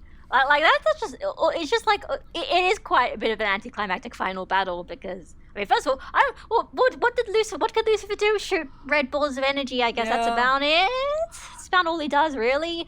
And then, I mean, there's a nice point where Krillin saves Goku and Goku's in trouble, and then they kind of sort of strike a pose together, and then I'm like, oh yeah, we're gonna have Goku and Krillin fighting together, like synchronized, like friends, but it doesn't really Yeah. last very long. It's like 20 seconds, all of it, and Once then again, the Goku's- fights are super Well, short. also Yamcha gets to beat somebody up. Yeah, he gets to kick the the hunchback. Butler. he kicks Oh, yeah. he kicks the, I do like that because like he kicks the hunchback and then like his axe goes like flips and like lands to the ground. That's nice little. Yeah. I do have to say, though, this movie was still solely also lacking in Yamcha action. Come on. Yeah, I feel like if you had just cut out the lunch stuff, you would cut out the Uzaru stuff. You could have had like a more of a storming the castle type feel and have like Yeah, exactly. Like, them. what all is three Yamcha even teaming here up. for? I mean, to be fair, what is Oolong and Puar and even Bulma here for? They're don't Dragon Ball actually do characters. anything. Okay, speaking of what And they already put Snow in the last film, so they couldn't put her in this one. speaking of what they're doing in this film, I'm looking at this quote from Daizenshu 6 talking about this movie, and it makes up this completely not what's going on thing in here. It says, Goku and Krillin becoming pupils under Kame Sennin, and Yamcha's objective of searching for the Dragon Balls. He's not. What? What is Okay. it talking about? Like, it mentions that as being part of this movie, and yet that has nothing to do with anything. No, not even a little bit. Oh. So yeah, moral of the story, I don't actually know. I guess they were just there out of obligation. They feel basically just as useless as Roshi and Oolong were in movie 8. Also, Muten Roshi is such a jerk in these movies. It's like, oh, I'm not going to tell you I sent them off to a dangerous castle. No, they went to an amusement park, so you guys can go there without information and die horribly. Right? Like, holy shit, dude. Like, what did you just send these teenagers to? And at the very least, like, if you don't want them to follow them, give them false directions or something. Like, Also, like, wasn't the Muten Roshi's last like interaction with Yamcha? Like, did Yamcha meet the Muten Roshi in the first film? Yeah, because he got there first and convinced Muten Right. Roshi that Goku and the others were bad Right, guys. yeah, because he has like, you've come here to kill me. Yeah, okay. man, you guys remember this way better than I do. Well, I actually don't even remember movie 1 So, now. like, I wonder if from like the Muten Roshi's perspective, this is really confusing because it's just like, hey, aren't you that little shit who I was lied to wondering me? that too. Yeah. Don't know. They all made up in off-screen land. In Everybody like is the friends last now. 4 months where Goku was searching around for Yes. Dragon Balls without a radar. Yeah. Yes. And that's why Yamcha is now also searching for Dragon Balls. Yeah, but it's like, you know, in the first movie, he's like, you know, they're all like, oh, we need your help, Muten Roshi, and he's like, no, power of friendship, you guys go take care of Right. that yourself. And in this movie, he's like, yeah, Mahjong Castle, it's all a lot of fun, get the fuck off my island. It's Okay, like, also, actual question, why does he... Hang on, what's his actual purpose? Because does he know that the sleeping princess isn't actually a princess? In which case, he's just doing that to try and test their strength or whatever. I think he thinks it's a princess. Okay, He so does, he thinks it's a princess. he legitimately thinks it's a Yeah, princess. because I think whenever they first come back, like yeah, because he's just like, oh, you brought me the princess. It's like, actually, she's not the princess. Oh, whatever, I'll take it. Good enough for me. It's like, Ugh. oh my god. This is the weird movie. I mean, to be fair, all of the Dragon Ball movies are weird movies, except for maybe Battle of Gods and Resurrection F. And that's not even saying they're better, they're just not as weird because they make a bit more sense in terms of being movies and having movie structures. I still think as far... Maybe not Resurrection F as much, because that one's got a very long second act that doesn't really do anything. Yeah. I still think as far as Dragon Ball movies go, all three of these are in the upper tier of actually forming a coherent story. I mean, Yeah. granted, the they are. It's competition just- isn't that I mean, steep, but you know. Yeah, I was gonna say, it's like, they're probably the best, at least compared to some of the Z movies in the way Most they, like, definitely. literally don't even bother introducing things half the time. They're just like, oh, hey, here are the characters, and hey, look, something exploded. Let's go and follow it. Yeah. But... Yeah, for me, like, yeah, this is a good, solid, like, mid-tier Dragon Ball movie. It's, like, upper mid-tier. Because, like, I still like DBZ Movie 9 more. Still like DBZ Movie 13 more. DBZ Movie 2 and 1. And also Dragon Ball Movie 1.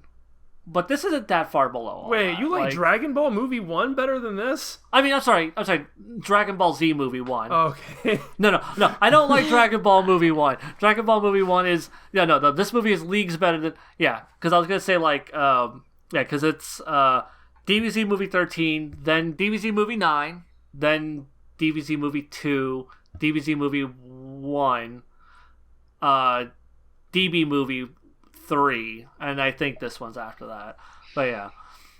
No, I still think it's one of the better Dragon Ball movies, and yeah, it's definitely leagues better than the last one. I look forward to when... I agree with that, that's for sure. Yeah, because the last one... This one at least has a better sense of pacing. I never, like, when we even watched that for the last Dragon Cast, we were just bewildered, like, God, this movie sucks. It was just like this. It was a great case study of how to not write a story. Yeah. Like, it was just, like, they tried to hyper-condense way too much stuff, and it didn't make any goddamn sense. Yeah, how to not They pace shoved a in movie, plot points. basically. No, I'm really It's curious. I'm really curious to see how you guys are going to react to movie 3 then, just because it sort of like marries both of those first two movie approaches. Like it condenses so much more. It does. And yet I think its pacing is so much better. It does. Yeah, no, like, I'll tell you right now. I mean, I'll be honest, from the synopsis you kind of gave back when I watched the Dragon Ball dissection of that, I have a feeling I actually am going to enjoy it. Yeah, I mean, at the very least as well, I think the thing with me and Saving Princess at Devil's Castle was, I mean, you know, I think it's fun. I think it's got some cool stuff in it, but it's not really, there's not really any ideas here that just blow my mind away. I'm like, yeah, I'm totally going to, like, you know, I'm so interested in watching a story like this. I'm okay with sitting through some kind of boring elements. It was like, at the very least, it's like, oh, it's fun enough. It's not anything that's kind of interesting for me. Whereas I think for the movie 3, I like tournament arc settings. I like that kind of slow crawl towards the big bad guy that you're going to have to beat. Whereas this doesn't really, this has kind of got a different sort of approach to it. So I got a feeling I'm going to like movie 3 a bit more, even if it also stumbles. Yeah, I feel like, just thinking back to when I watched movie 3 like last year, it's like, I think what it does really well is that it picks and chooses very specific things that were going on in Red Ribbon in the 21st Tenkaichi Budokai, and just like melds them into something completely wholly original in terms of a story. And 22nd. Huh? And 22nd. Oh yeah, no, the 22nd. Yeah, the 22nd tournament. It's both of it. It's both of it. So it's 3 story arcs, really. Yeah.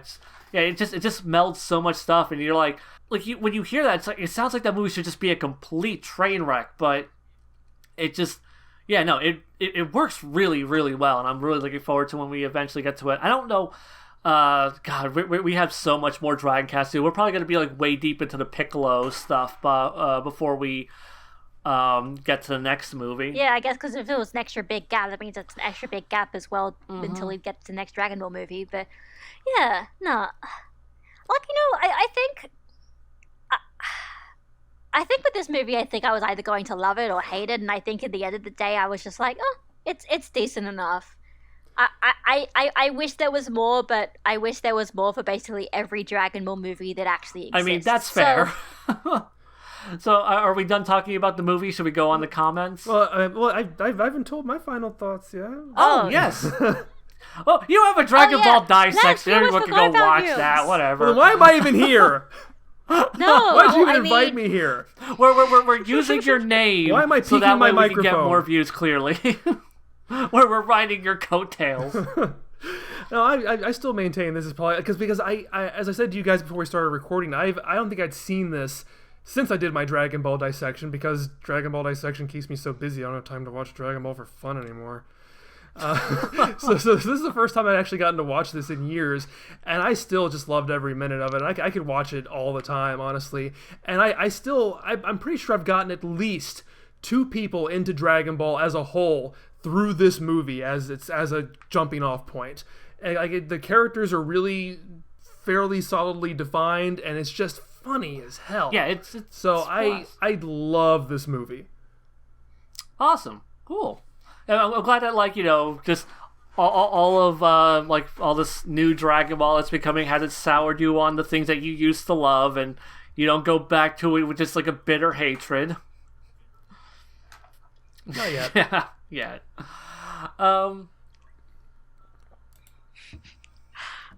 No, we gotta be positive, guys. Be positive, okay? Dragon Ball is still good. You might not like things. Yeah, no, but Heroes has Dragon been a Ball's blast, good, right, okay? Gabby? Oh, okay. Heroes is not Dragon Ball. Heroes is a toy commercial. It's different. Oh, I see. It's only Dragon Ball if Gabby deems it so. Yes, that is the only rule. I must say that it is Dragon Ball. That's the only rule.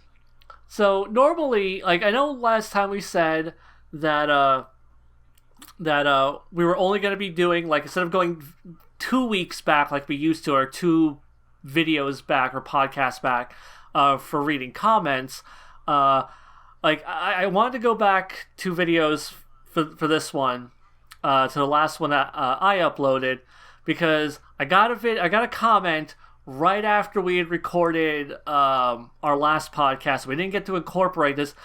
Some guy, Mr. Fusion, had to go drop some comment in. So wait, now we have to go back and read it. You should get him to read out the comments, so that way we can actually hear the way he's supposed to intonate it all. That sounds so cool.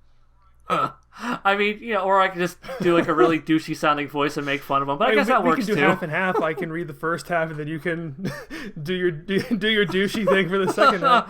Mr. We can alternate words. And... I'll say one word, you say the next one.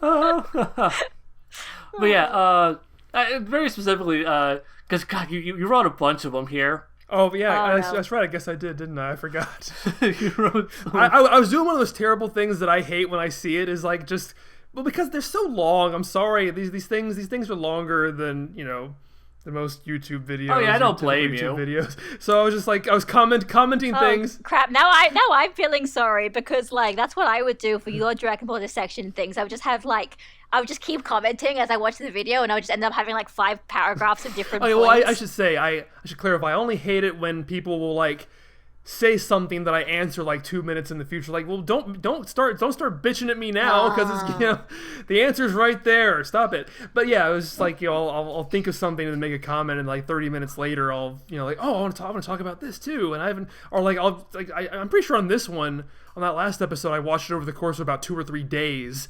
So there was definitely a lot of time where it's like, oh, I have something else I want to say now. New day, new life.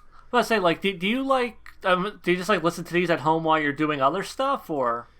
Yeah, and also, well, this is what I do. I download them so I can play them back on VLC at double speed. Oh, okay. But that works. But does it make us pitch? Does that pitch our voices up? It doesn't pitch your voices up, no. But I also leave the YouTube video running silently in the background just to make sure you guys get the good, results. Yeah. I mean, like, honestly, like I feel like we do a lot to like hurt our podcast on YouTube by adding an audio version to all of them, but I know people want an audio version, so I'm like, here's your audio version, even though it's not good for YouTube analytics.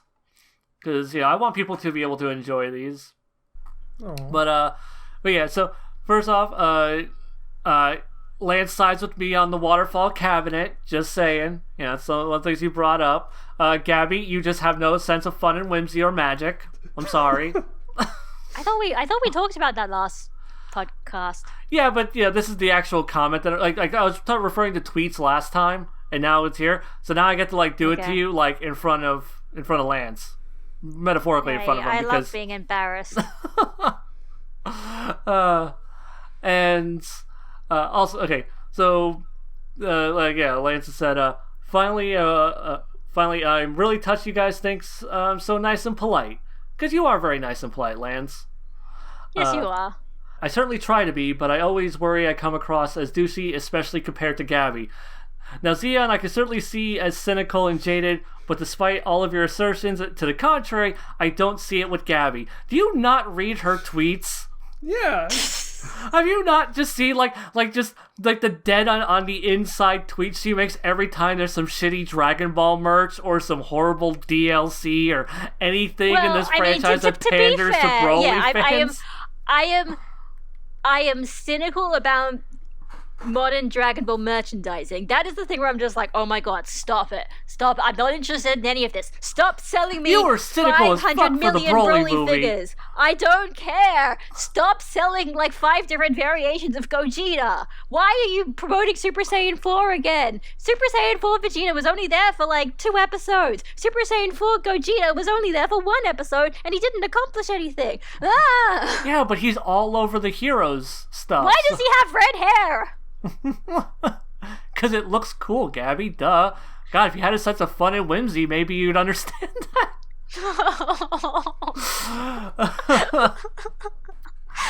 But I just wanted to bring up that part specifically. because I saw that, I'm like bullshit. Gabby could be really cynical. I can be cynical. I guess it's just. I'm cynical about some things and I'm not cynical about other things. You're overly defensive of Super? Yes. Yeah, Super in general and stuff. But yeah, when it's stuff that you don't like the fandom was miserable for you during the whole Broly hype because you just did not definitely. I did not care. But I at the very least I appreciated it in a way because it showed that I wasn't clearly just biased for any new Dragon Ball content that was coming out because it's like, hey, when Super came out, I was enjoying myself, especially during the Tournament of Power. Sure, there was that one period of time just after they found out, announced what Ultra Instinct was, that was pretty upset. But by the last 2 episodes, it kind of redeemed itself a bit, and now I enjoy it overall. But with Broly, I'm like, yeah, no, from the very beginning, I didn't care about Broly. It's like, hey, I like animation and stuff, but I don't really care much about the other stuff. And from the every time there was more information about the Broly movie, I'm like, oh god, no, I don't care about this, I don't care about this, I don't care about this. Oh, hey, Umakoshi's there, that's cool, but no, I don't care about this or this or this. So it clearly showed me it's not the fact that, hey, it was new Dragon Ball, it was just, hey, I just didn't happen to like the stuff that was in this movie, as opposed to some of the stuff that was in Super. So, that was nice. Well, also, Broly was a rehashed idea. Like, it was a character you already didn't like. Yeah, I guess so. Fair enough, yeah. But then it was like, Dragon Ball Minus obviously was a thing I didn't like, and then, like, Vegeta Focus, giving Vegeta new forms was a thing that I didn't like, and... Yes. We know that, like, if Vegeta does anything other than die in modern Dragon Ball content, you will be displeased. Yeah, pretty much. Not that I even want Vegeta to die, to be honest. I just want him to stop being such an integral part of the franchise. But he's the strongest guy next to Goku, so, he has to be the Worf. He has to get his ass kicked. That's fine. I'm fine with him getting his ass kicked. I just hate that they just shove him there all the time when he does nothing. And when he does do things, it's never written very well because they don't know how subtlety works and they don't know how to really do his character. So anyway, yeah, this is all completely unrelated to anything, but this is just the stuff that I like in the franchise and what I don't like in the franchise, and it showed me that it's got nothing to do with whether or not when it comes out. It really just comes to what it's about, because there are things I like about Dragon Ball, and there are elements of Dragon Ball I don't like. So when they focus on those elements, I don't really like the product. It's fair. I think it makes sense, right? Yeah, that's fair. Well, what I take away from this is that Zeon does not dispute at all about being jaded and cynical. Oh, not at all. No. Like I built my brand on being just miserable to the core. Like, my entire brand was, I am dead on the inside, and companies are trying to sell my childhood back to me.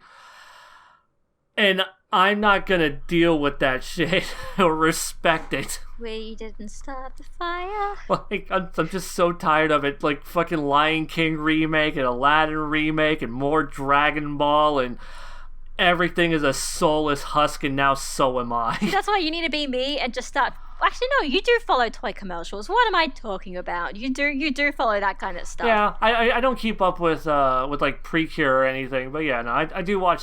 I mean, I have MLP. That's my Precure. And you still kind of sort of follow Sentai and like Ninja Power Turtles. Ranger, Ninja. Yeah, no, I still watch my toy commercials. Yeah.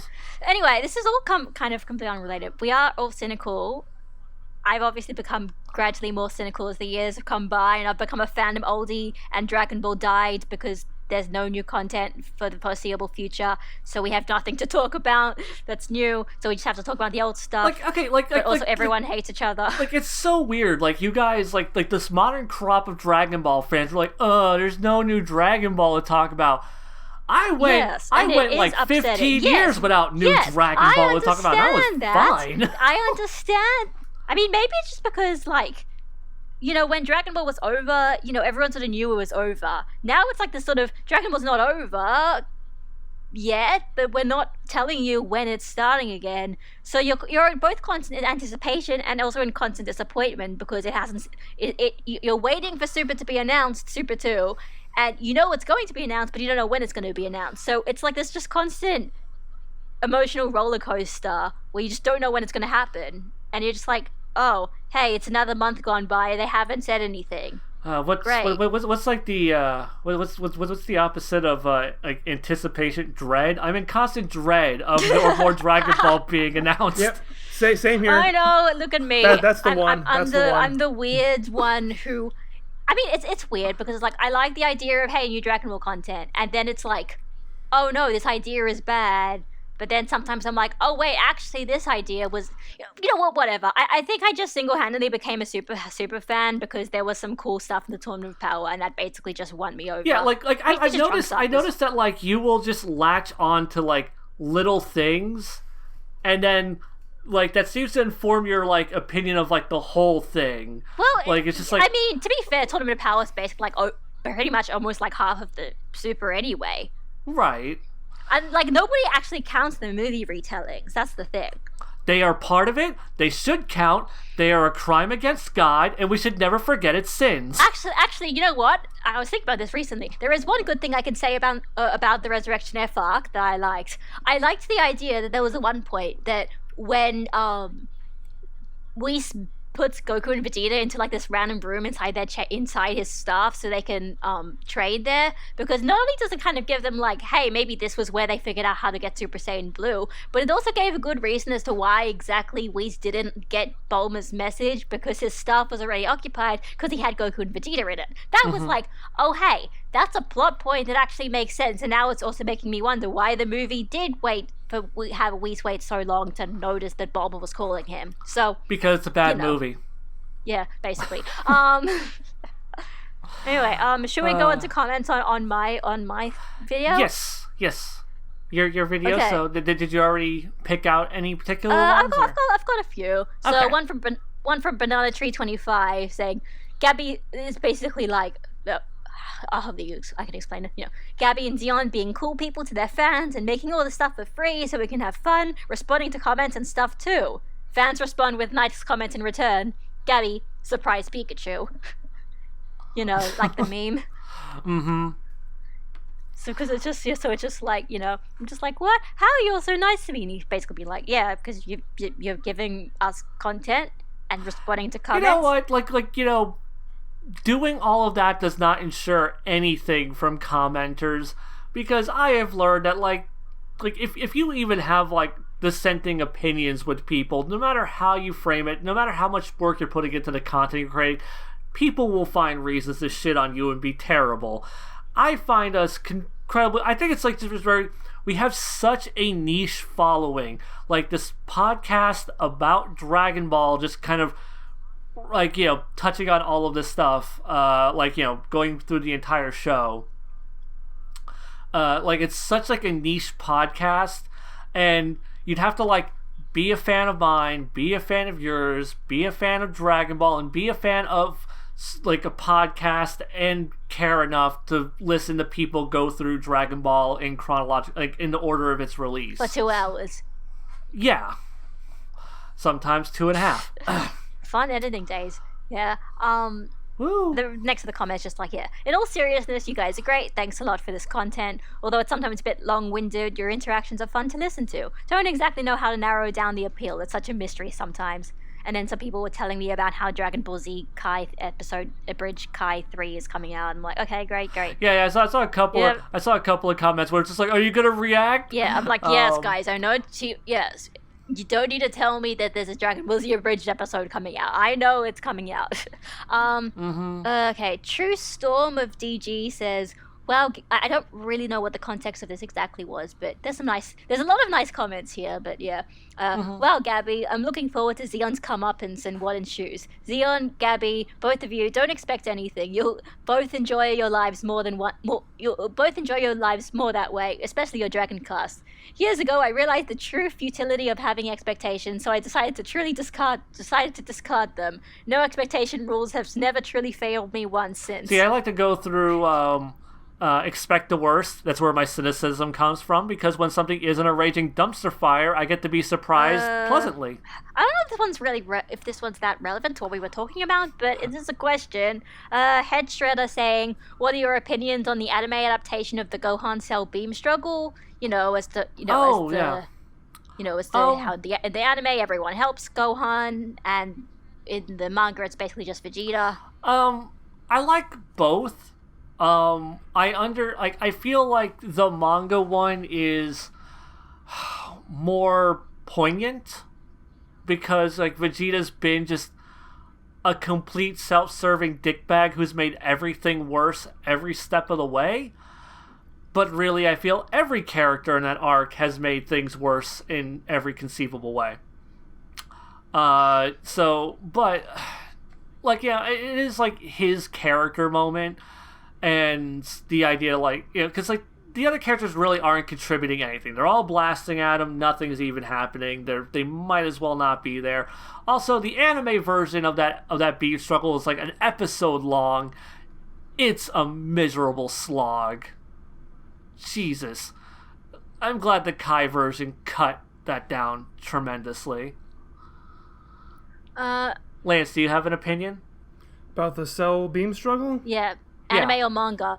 I liked all the extra bits, at least all the extra character bits they added, and it was a bit like some of them felt like they didn't really have that much important to say because they hadn't had that much to do in the arc or didn't have that close of a connection to Gohan. Yeah. but it was still fun and heartwarming to see them do that. I like it. I've got to admit they make a good point here where they're just saying, I think it's a bit dumb the way the staff organized it because everyone gets behind Cell to shoot him from behind, even though that's where Gohan is firing, when instead they could just fly to Gohan and help push Cell's wave back, especially since 3 out of 4 of them can perform a Kamehameha. Huh. Yeah. That's fair. Yeah. For me personally, I think I'm a bit more fond of the manga version, even though the anime version has stuff that I normally would like. The manga version, I just do really love the idea that it's basically just Vegeta is the only one who tries because he, like, him out of everyone, he is the only one who decides, you know what, I'm gonna go and help him. I don't know what I can do, but I need to do something. Because he is the guy who doesn't do that. I think it just makes that more of a significant moment. Yeah. Any more comments? Yeah. Anyway. There's a few. Like, there's some other nice ones, like Marius who says, Dear Gabby and Zion, you two have such great chemistry that I listen to y'all talk about pretty much anything, but especially Dragon Ball. Yeah, no, I always appreciate, like, all the, I appreciate the work you guys do. It's just like, yay. It's like, it's comments like that, honestly, that's just like, okay, cool. Like, you know, people do appreciate this dumb little podcast that we do that gets like 100 views. I actually, I think last comment, which thing is, one that's actually sort of worth talking about. So Nolite B is saying, response to when I was saying, I think that what I don't really like much about Dragon Ball is that it feels like Goku doesn't really struggle very often, and he just kind of figures things out pretty much almost instantly, pretty much as soon as he tries. So he says, or she, to be fair, my takeaway from Dragon Ball wasn't watching Goku get better at things without trying. I saw it as he knows he likes a fight, and his experiences contributed to him becoming crazy strong. Also, he does focus in on his passions at certain points, which validated for me his growth throughout the series. I guess growing up with Z before Dragon Ball, or Z first or Dragon, I don't know what exactly he means there, but was a very satisfying validation as to why things were the way they are. So, I can understand that. Like I said, it's just sort of the way that I feel. I just don't really feel that sense of struggle often for Goku in early Dragon Ball. But I'm not going to say that he never tries ever, because you definitely do see points where he tries. You definitely do see points where he is trying to get stronger, and he is doing things to try and get stronger. I think I just personally would have preferred it if we got to see more of the struggle, but I wouldn't say it's not there. I feel like that's only because Dragon Ball wasn't full tilt shonen action yet, and those kind of character traits are staples of shonen action, like battle manga, and this is still a bit of a gag manga. I mean, we literally had a guy who was dead who informed his commanding officer, "There's a trap, sir. It killed us all." Yeah, like, I can understand that. Like, in a way, Goku is basically more of a gag, essentially. Goku is basically a gag that you don't really need justifications as to what's going on. It's just Goku's status quo is to show up being stronger than everybody else as kind of a joke. Yeah, and like Tao Pai Pai was like the first time where like an actual threat like hit him, and like I kind of like it tilting more towards, because I mean, like, you had like the tournament, but the tournament is really goofy. Like, even like the final rounds, it's just like special technique and counter to special technique, and it's a lot of goofiness, and it really doesn't get serious until like the Muten Roshi does that electrical attack with the really long name that I cannot remember. Lance, what's it called? I know you know, goddammit. Bankoku Bikuri Show. Didn't even hesitate. There we go, that thing. Did not even hesitate. Yeah. Like, I knew he was gonna know.